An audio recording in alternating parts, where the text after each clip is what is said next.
Today we're going to talk about Richard Ramirez. He was also known as the Night Stalker for the things he did in 1985 in Los Angeles. That's when the majority of his crimes happened. There was a lot going on before that, though. And in order to understand who he is, we're going to go back to who his parents were and talk about that.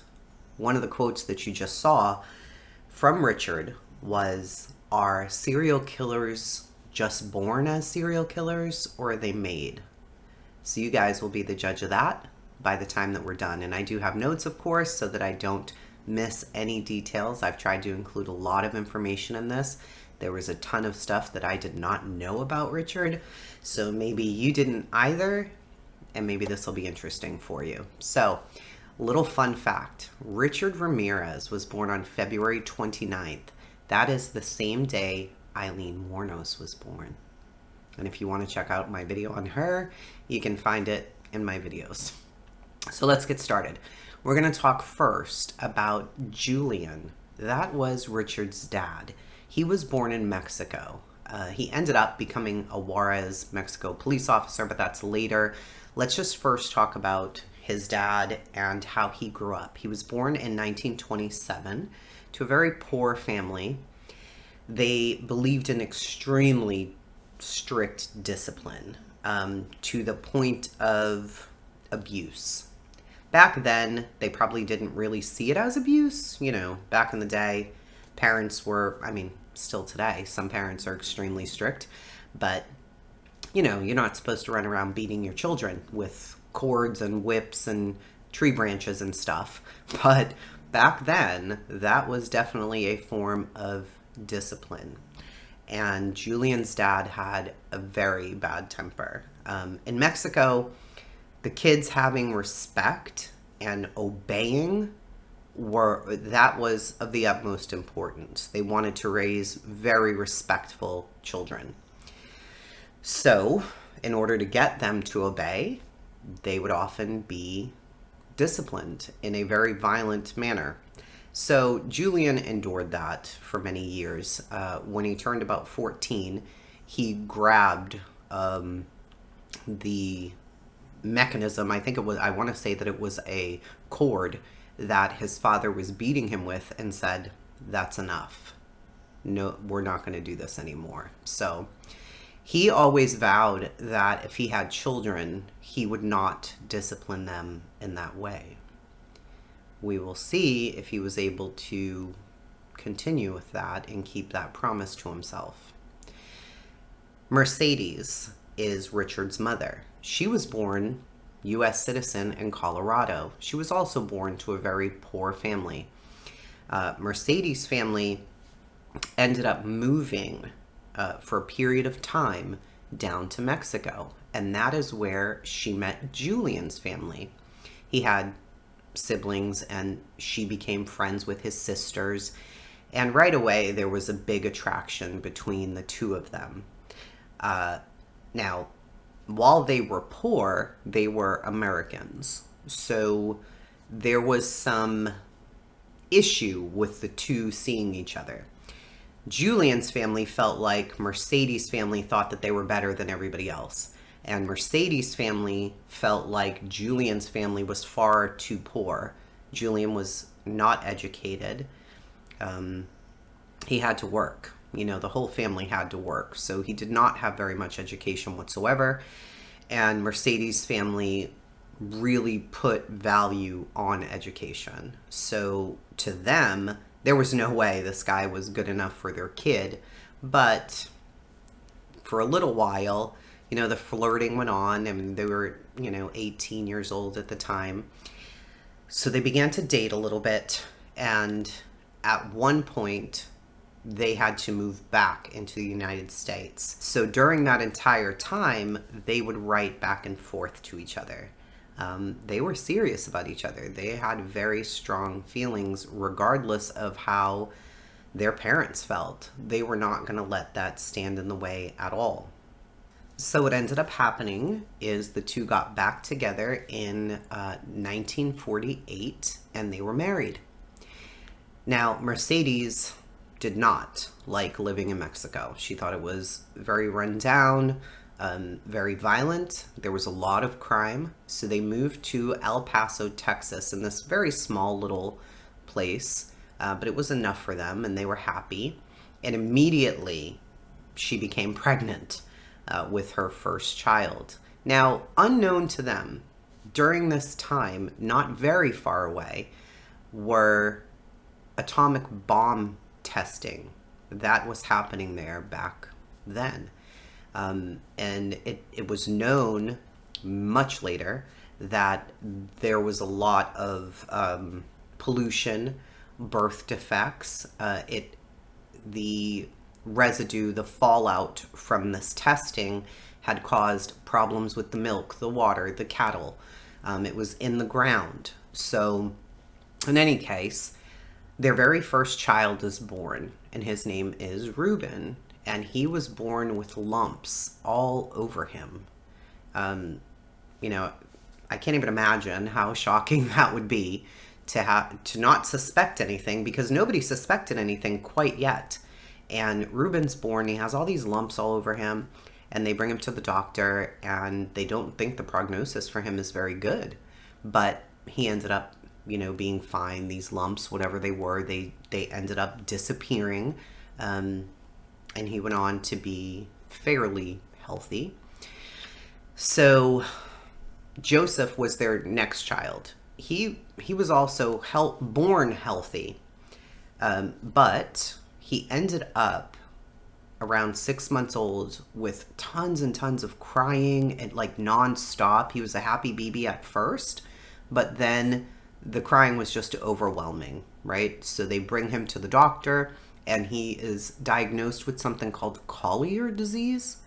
And I guess what happens is the bones become kind of curved, and they recommend all of these surgeries and getting these metal rods kind of to place the bones so that they can be straight, and the surgery to cut off the curved part of the bone, which just sounds horrific for a little child. So obviously that was going to be extremely expensive. But Julian and Mercedes, they were very proud people. They were working really hard. Julian was working for one place. He started working for a construction company so that he could make more money. But keep in mind, they're living in the United States, and Mercedes is a U.S. citizen. Julian is not a U.S. citizen, even though they're married.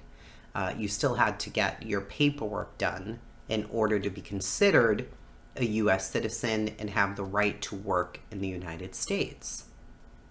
So what ends up happening is immigration shows up to one of the construction job sites that Julian's working on. And they ask him for his papers, and he tells them his wife is an American citizen. And they say that's not good enough, that he was going to have to produce these papers. So they kind of tried to wait it out as much as they could, but that did not work. They gathered up the two babies, Mercedes and Julian, and dropped them off on the Mexico side of the Santa Fe Bridge. So off they went back to Mexico for a period of time. During that time, Julian found a job as a Juarez police officer. That's when all of this happens, right? So soon Mercedes is pregnant again, and she gives birth to their third son. So now they have another son named Robert, and he was pretty healthy, but he didn't really have any issues. Soon they ended up, you know, once Julian could get all his paperwork together and they had to go through all the nonsense that we know you have to go through, they ended up moving back to the United States. So now they're back there again, and Julian finds a job with the railroad, and Mercedes finds a job in a boot factory. And in the boot factory, they were using all kinds of chemicals and all kinds of different things to make dye, to dye the leather for the boots. And she ended up having really bad dizzy spells where she would have to like take breaks for a long time. It was really affecting her a lot. But in order to survive, they both needed to have jobs, right? During her pregnancy, this is all happening. She's pregnant again. Big families was a big thing back then, so don't judge them.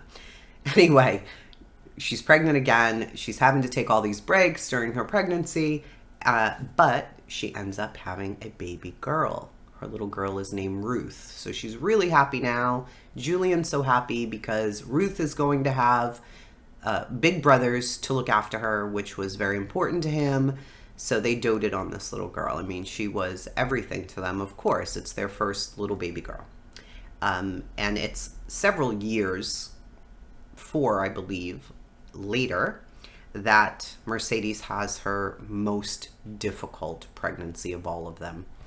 She's pregnant again. She's still at the boot factory. She's going back and forth to her doctor because the dizzy spells are now getting worse. Nothing is, good at this point. So the doctor advises her, you could miscarry. This is dangerous for you.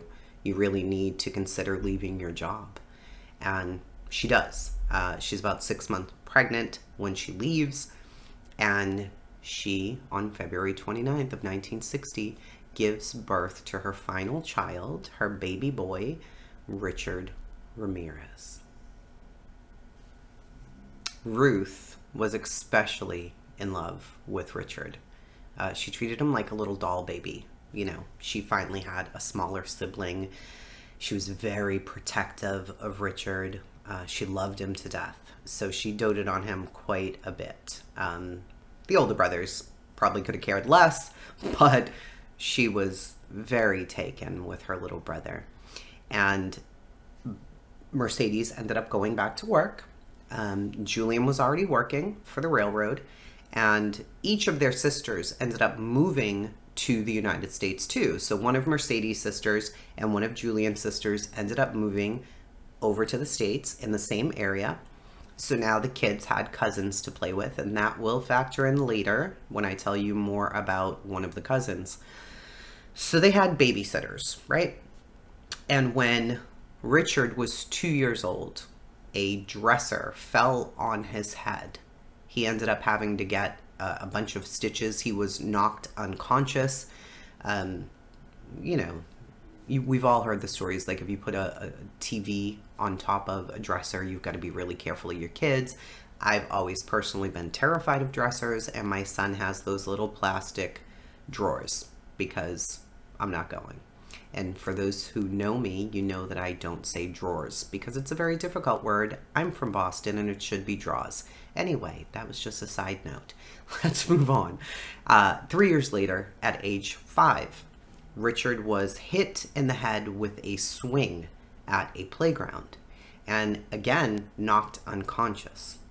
So I'm guessing this kid played hard or had a soft head. I don't know.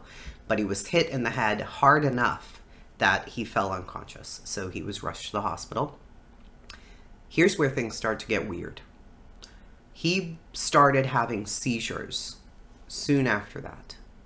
And he would go into these seizures, and it would take everything for his family to hold him down so that he didn't hurt himself. He was eventually, around age 6 or 7, diagnosed with epilepsy because of these seizures. And he says that he can remember during these seizures blacking out.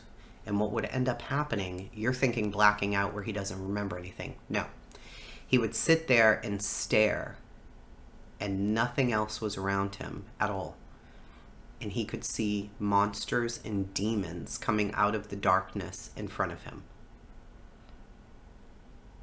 What? That's terrifying. That's terrifying for me, and I'm old. But being 7 and having these seizures and then freezing and not being able to see anything around you at all, but you see all these demons and monsters coming at you. His parents had to have thought he was possessed. I don't know. But he remembered them. He remembered how frightening they were. He remembered how strange they were, but it would happen to him all the time, right? Around the same time, around 7 years old, is when he first witnessed his father's temper. He began to discipline Reuben, the oldest brother.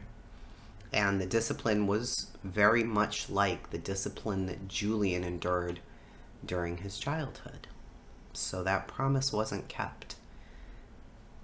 I don't know why. I don't know if things got stressful or if his temper was just too much and it finally came out.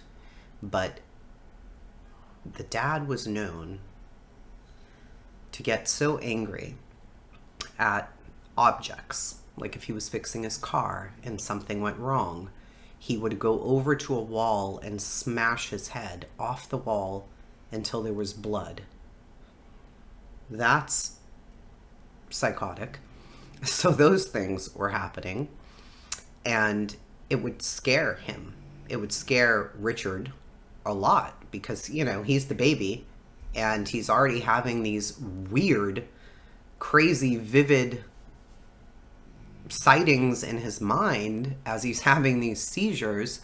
And now his dad, who mostly was gone because he was working for the railroad, is there and he's beating the hell out of his brother. I mean, it had to be very confusing for a child to understand what was happening in those moments. In an attempt to avoid all of these things, Richard, around 10 years old, started running off to a nearby cemetery where he would spend the night. He felt much more comfortable there in that quiet than he did with his own family in the house. So my guess is things had to be pretty violent by that point. So that's it's just sad. I know that he is the Night Stalker, you know, but at one time he was just a boy. So my sympathy is for the little boy who was dealing with that.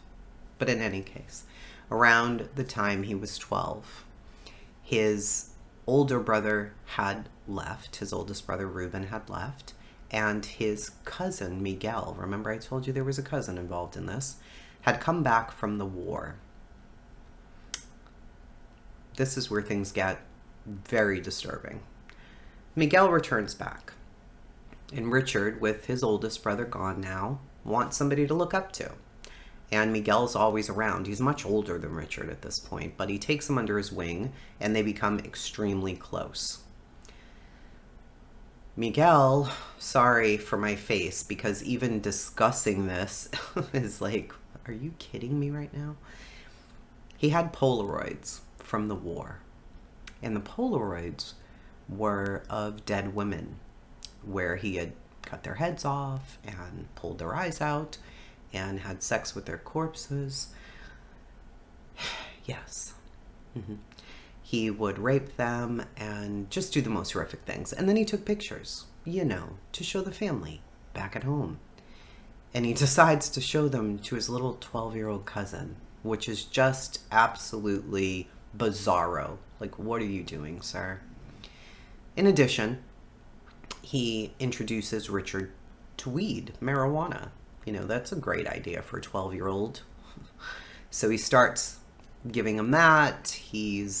Miguel drinks a lot at this point. They also called him Mike, but so I'll interchange Mike or Miguel. He has a wife. He has a wife. And as you can tell by now from the things that he's been doing, Miguel's not the sanest person in this story. So one day, he and his wife get into an argument, and Richard's there. He's about 13 at this point, and they're arguing, and the wife walks outside, and Miguel follows her outside, and he gets so angry that he turns around and puts his gun to her head and shoots her right in the face, and she drops dead. Right in front of his little cousin, he did this. You know. After that, Richard became very withdrawn, very quiet. I don't think he had a clue what and the hell to make of that. An argument leads to my cousin shooting his wife in the face, dead, directly in front of me. And that's, what happened. So eventually, Richard ends up moving in with his sister, his own sister, Ruth, who was married to... You can probably hear my dog snoring. Just ignore that, okay? Please. Because it sounds really loud right here. Let me move this. So he sees his cousin-in-law murdered. Then he ends up moving in with his sister Ruth, who is also married. And little does anybody know what Ruth's husband is up to. He is a peeping Tom. Yeah. So he takes Richard under his wing. And he takes him out at night to peep in the windows of the women that he's looking at. Like, what in the world is happening here? So that's what he does. He moves in with them. This guy leaves, at night. Ruth's not asking like, oh, so where are you going? They leave and they're going around to all the neighborhoods looking in windows and doing sexual things. Just, it was a whole situation. So Ramirez began to become interested in, Richard began to come interested in, and you can't blame him at this point. Now he's seen Polaroids from Vietnam of women being raped, tortured, murdered. He goes to live with his sister, and you've got the influential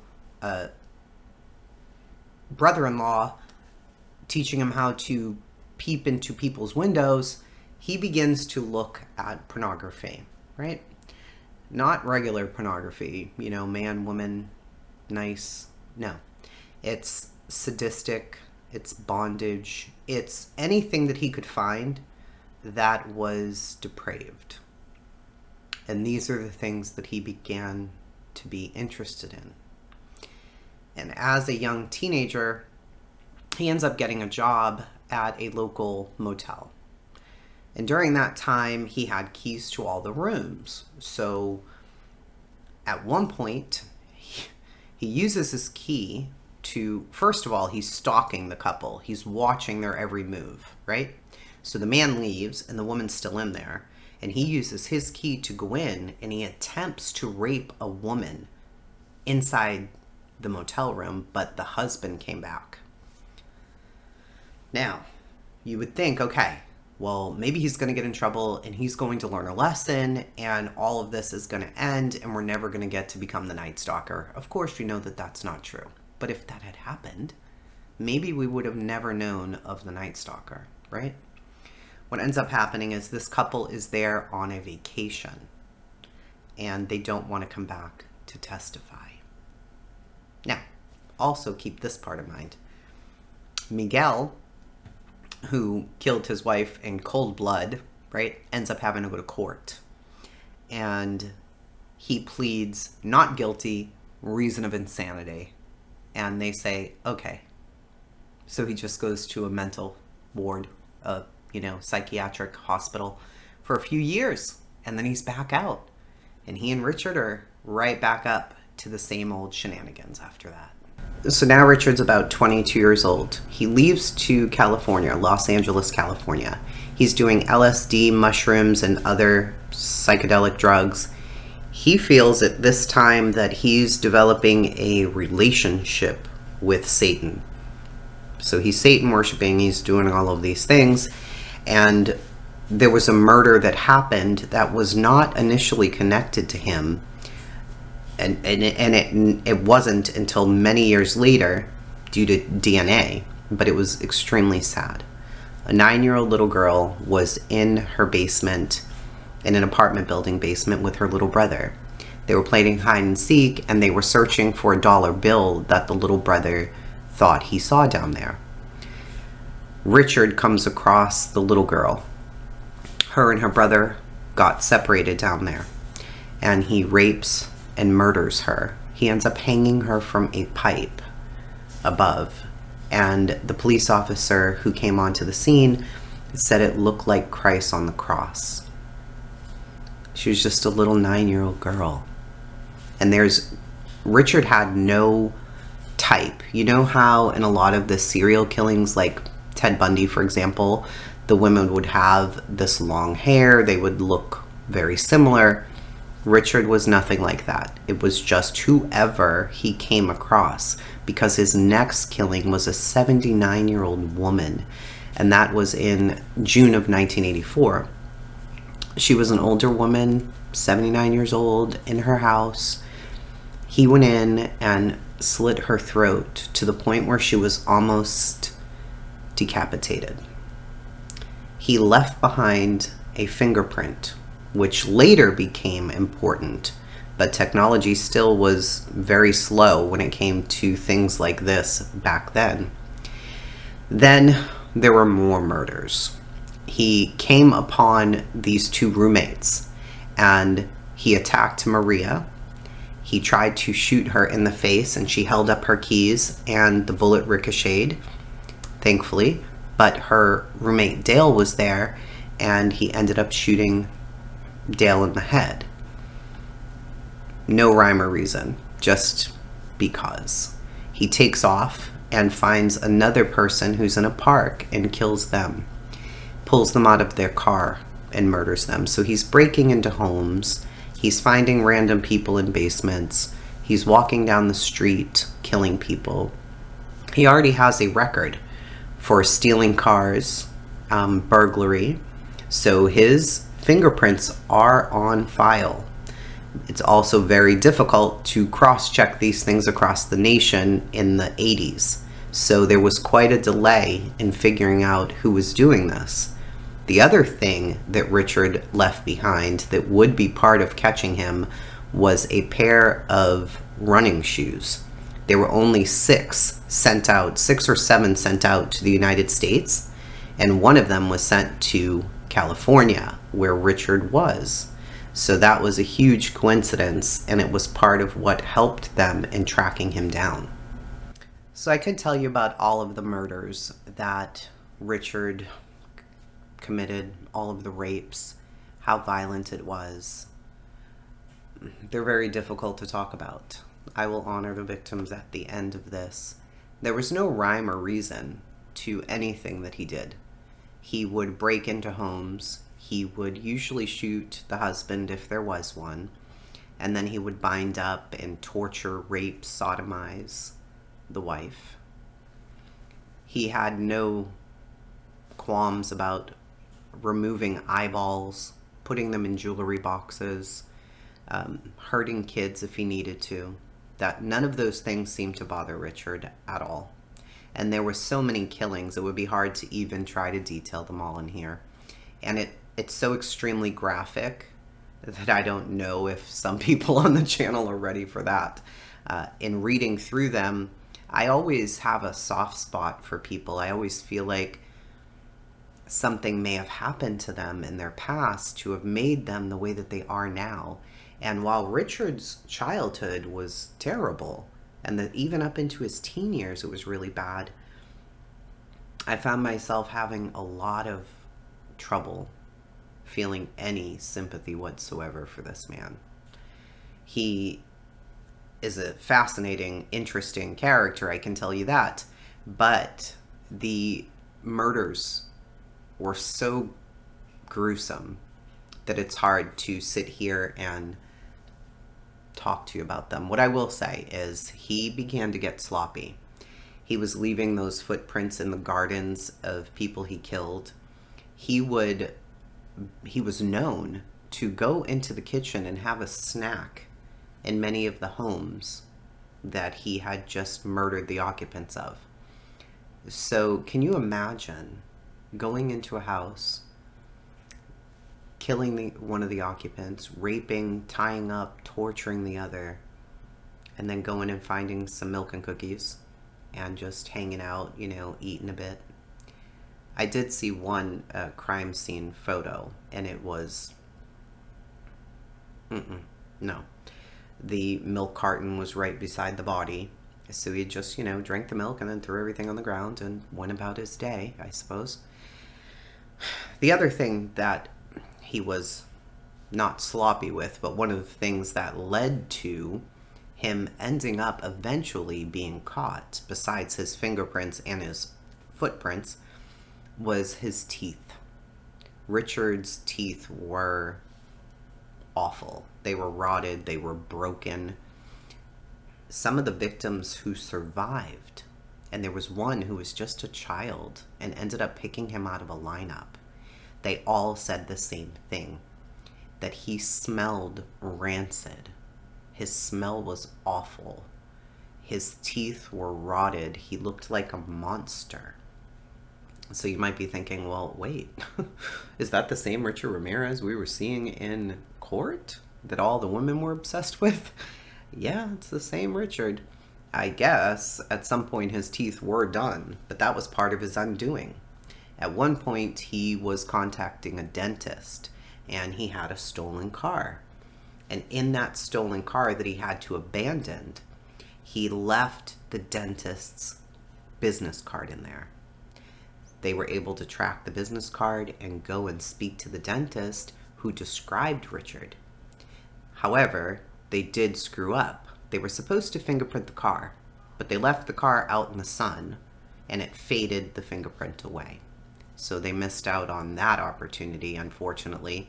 And it was a scramble to find this guy. He was on an absolute rampage. And, he's killing children and the elderly and couples, so they didn't know where he was going to strike next. But ultimately, what ends up, the people who end up catching him, it's kind of, you want to cheer for these people. I'll tell you a bit about that in just a second. I'm going to play a video for you of how people felt about him even after his conviction. Even after everything that he had done. This is how some women still felt about the Night Stalker. The killings of Richard Ramirez, the Night Stalker, who brutally raped and tortured over a dozen victims. Eva, you say you've gotten 30 letters from Richard Ramirez? How did this begin? Well, I had a lot of friends who talked about him all the time. What did they say about him all the time? Well, I know one person who had his artwork in a gallery, and Anton LaVey told me that he met him one time. He didn't really get a chance to talk to him before he went to jail. And I wanted to do a report for school. That's how it started out. And I saw him on TV. It was on the news. He went to court. And I decided to call up San Quinton and see where I could write him. And it took a while to get there because I put the wrong zip code on it. But he ended up writing me back. And I sent him a bunch of my poetry, and he sent me some back because I was trying to teach him how to do it right. And he sent me some drawings, and I just find them interesting. Do you think he's handsome? Well, I see why other girls might. I don't really know. No? Then what are you attracted to? I think he broke away from the system.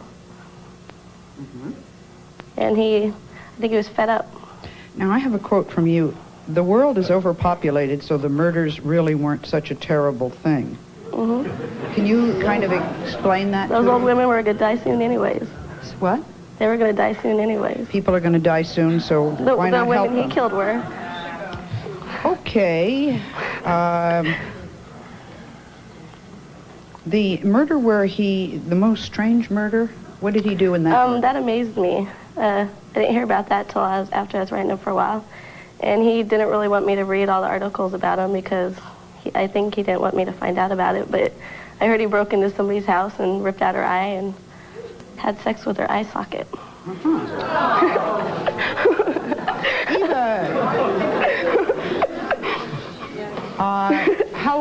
How old are you?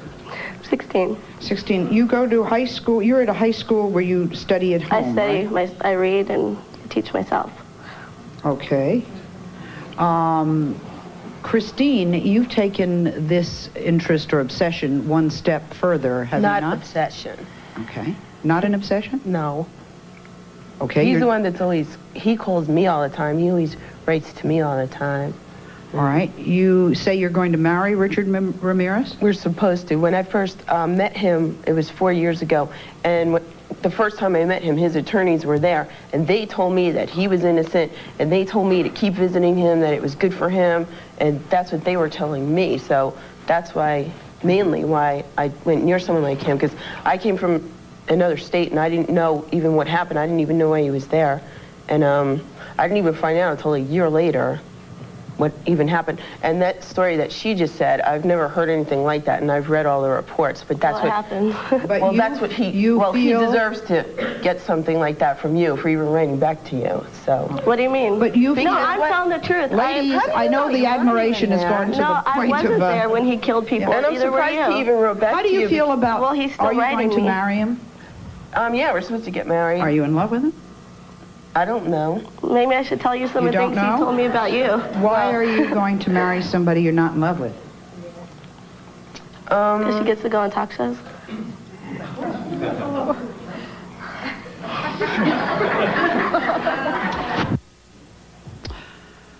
Well, we had to stop the tape. As you probably saw, a fight broke out in the studio between Christine and Eva. Now, at the beginning of the show, I hesitated to say that some women were even in love with people who committed mass murders or serial killers. And if that doesn't show it, the jealousy that took place between the two of them, I probably shouldn't have been so careful. They are the women in black, admirers of Richard Ramirez. Why were you in the courtroom today? I just wanted to see what he looked like. I think he's cute. This woman, who gave her name only as Paige, calls herself a Satanist. She says Ramirez has written letters to her and that she's talked with him in jail. Everyone makes him look so bad, you know, but I know that he's a nice person because I've met him, and I know. He's convicted of 13 murders. I know. But he's really a nice guy. It's very out of the usual. It's very out of the norm to be able to do that for a certain amount of time and length, a period of time, and get away with it. Especially the outrageousness of it, the kind of murders that he did. When I went to go visit him, I asked him, you know, I said, how many other girls visit you? I want to know.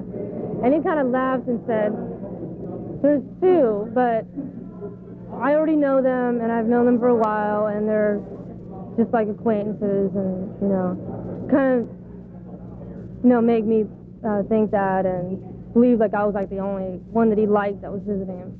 Their attraction may be difficult to explain, but from Los Angeles to San Francisco, they stalk Ramirez whenever he appears in a courtroom. How do you respond to people who are going to think you're crazy for this? I'll just say that they just don't understand. In San Francisco, Chuck Coppola. Crazy, right? So he had all those groupies. He ultimately ended up getting married to a woman, and I'll show you a little bit of her here in a bit. But back to the investigation and how he ultimately got caught. You may know who Dianne Feinstein is. She was once a mayor. And when an accountant was murdered, there was an accountant who was killed by Richard. Dianne, the mayor, got involved, and she screwed up. She ended up holding up a police sketch of who they thought the Night Stalker was, but she also gave out information on the shoes, and the shoes were critical. So she does that, and of course the police felt like if Richard heard this information, he would ditch the shoes, which he probably did. So they continue to search for him, and like I said, it was a scramble. I mean, they're searching everywhere, all over the place. At one point, Richard leaves to go to Arizona to visit one of his brothers. But somehow that trip ended up screwed up, and he comes back. When he gets off of the bus, he's walking down this street, and he decides to carjack someone. This woman who he's trying to carjack, the car is parked. Her husband's underneath it working on it, and she is on the porch or on the street. And she comes running and she's yelling, and her husband gets up and pulls Richard out of the car. Neighbors come over. The husband's holding him down. Like, we're going to call the police on you. You were trying to steal this car. And people in the neighborhood recognized him and were like, the killer, that's the killer. And they realized that it was the Night Stalker. They beat the holy shit out of Richard Ramirez on that road. Years later, one of the residents, he was in his late 70s now, he was interviewed about that, and he shows the inside of his home where he has the pictures framed of the people who apprehended Richard Ramirez. The whole neighborhood was very proud of themselves for doing such an extraordinary thing, something that, you know, the police couldn't do. And of course they did it accidentally. They were just in the right place at the right time, but they were able to catch him. And here's some footage as well of right after he's caught, and you can see the bandages on his head. They did quite a number on him. And then I'll play the little clip from his wife.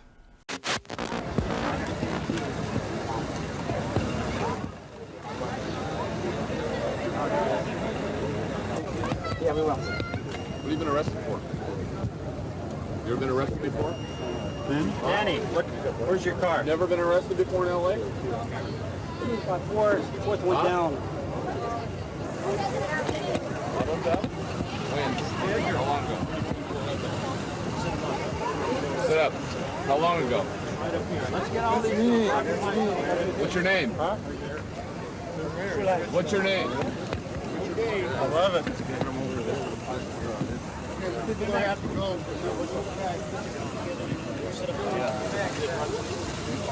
Back up on the sidewalk, folks, please. Go back. Back up on the sidewalk.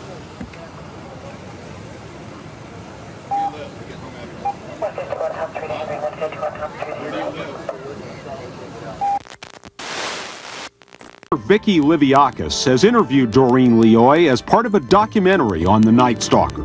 There are many who would look at Richard Ramirez in the eye and say, he is the face of evil. Mm-hmm. And yet you look at him and you see the man of your dreams. Yes. Who needs glasses here? I can't help the way the world looks at him. They don't know him the way I do. And the next day, Doreen walked down the aisle, albeit a prison aisle, with her groom. Here's the couple and her response at being the new Mrs. Richard Ramirez. It feels wonderful. I'm so happy. I'm so thrilled, very proud, and a little relieved that the bulk of the day is over, and just hopefully I can enjoy the rest of my day in peace with Richard's family and think about the importance of what happened today.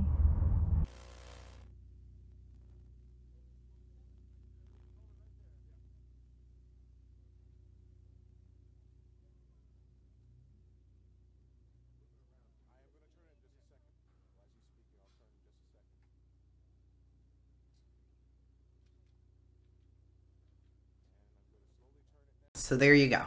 He has a wife, he has groupies, he is sentenced. He ends up being convicted for most of the murders that they knew about. Not all of them until later. He was interviewed several times. There have been books written on him. He claims that death was always part of the deal. He seemed to have had no fear in dying. It wasn't something he was going to show. I mean, after all, he was the Night Stalker. He never did get to go to the gas chamber or the electric chair. He died in prison, and the cause was cancer. So, you know, is that justice? I mean, I suppose so. I suppose so. I don't know if it's justice for the families, if they wanted to attend the execution. I really don't know. But he's no longer on this earth. I can say that his dad, Julian, really believed that his son did not do any of these things. He really believed that his son was innocent for a long time. I don't know how the rest of the family felt. There are interviews out there with them that you can read. I do recommend, if you're interested in knowing more about the Night Stalker, there are a few books out there that are on Amazon and Kindle that you can read. But I'm going to end this, and I'm going to leave you with some words from Richard himself. Hope you enjoyed the video, and the next one coming up will be Charlie Manson.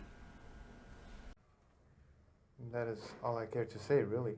They are open-minded people. And it was here in a cramped room in a San Francisco jail that I interviewed the man known as the Night Stalker. A memorable face-off with me asking questions and Ramirez, for the most part, reading from a script. Did you kill 13 people? It would be improper for me to comment on my LA convictions and on my pending case here in San Francisco. Why? Because of my appeals. Are you appealing these because you say you're innocent? You didn't kill 13 people? That is correct. You didn't kill 13 people? Again, it would be improper for me to comment in any regard to that question. You have now entered a very rare group of people in this country. You're in the ranks of Charlie Manson, Ted Bundy. You claim you didn't commit these murders, but you're right in there now as far as everybody else is concerned. Serial killers do on a small scale what governments do on a large one. They are a product of the times, and these are bloodthirsty times. Even psychopaths have emotions if you dig deep enough, but then again, maybe they don't. Do you have emotions, Richard? No comment. Tell me what kind of emotions you got going through you right now. I'll tell you what, I gave up on love and happiness a long time ago. Why? I don't care to explain that. Somebody... Let the quote stand for itself. People in this day and age are brainwashed and programmed like a computer at being nothing more than puppets. This nation, this country is founded in violence. Violent delights tend to have violent ends. Madness is something rare in individuals, but in groups, people, and ages, it is a rule. Killing is killing, whether done for duty, profit, or fun. Men murdered themselves into this democracy. You're good at reading your script, Richard, but you're not much at answering my direct questions. A lot was made that you're a devil worshiper. Do you worship the devil? Have you ever studied Satanism?